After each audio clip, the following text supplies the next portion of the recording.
Having done a U-turn on immigration, Labour tried to switch the focus of attention to relations between the races.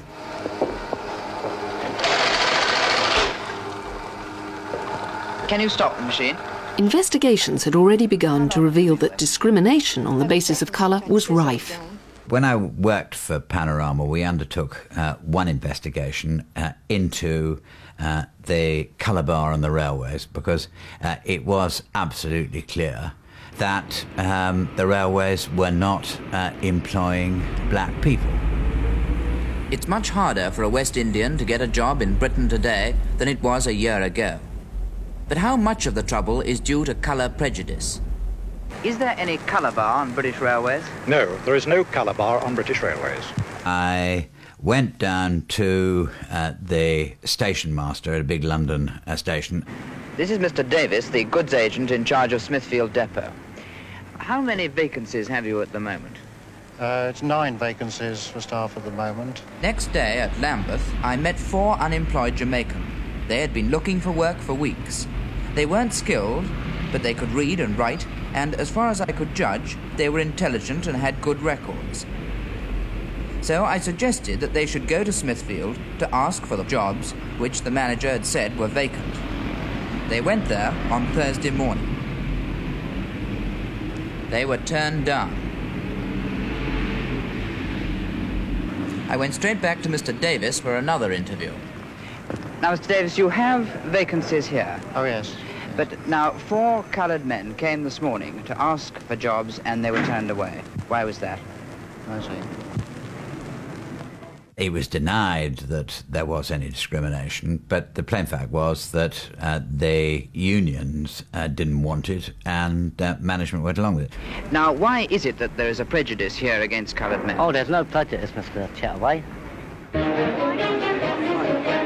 But no official information existed about the extent of racial discrimination in Britain. The government set up a small unit to go round the country to all the local authority areas which had large numbers of immigrants. We also made a point of visiting major employers. They were quite happy to employ coloured people, providing they weren't visible. In other words, if they worked in the kitchens, that was all right.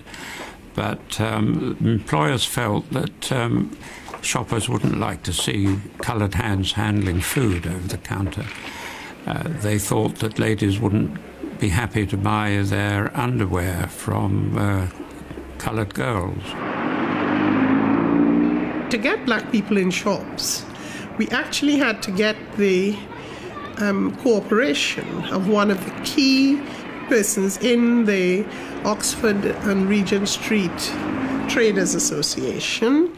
And this person said to me, if you can find me, and I want you to listen carefully, 4 pretty black girls, pretty in quotation marks, I will employ them. And then my colleagues will follow.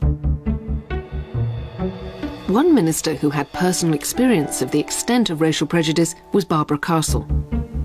As Overseas Development Minister, she entertained Commonwealth politicians, including Malawi's Hastings Banda.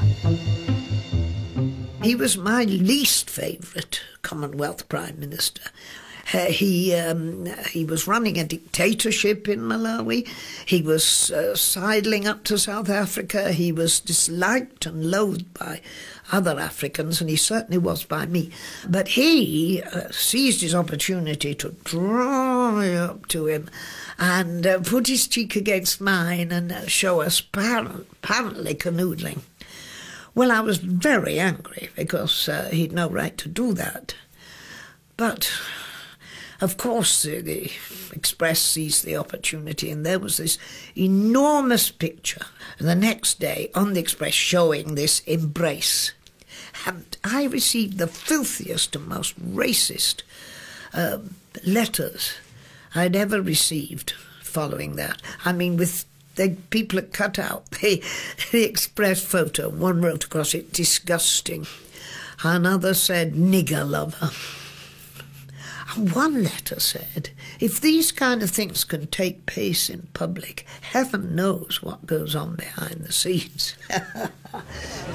Roy Jenkins, the new Home Secretary, came to the job determined to legislate against discrimination.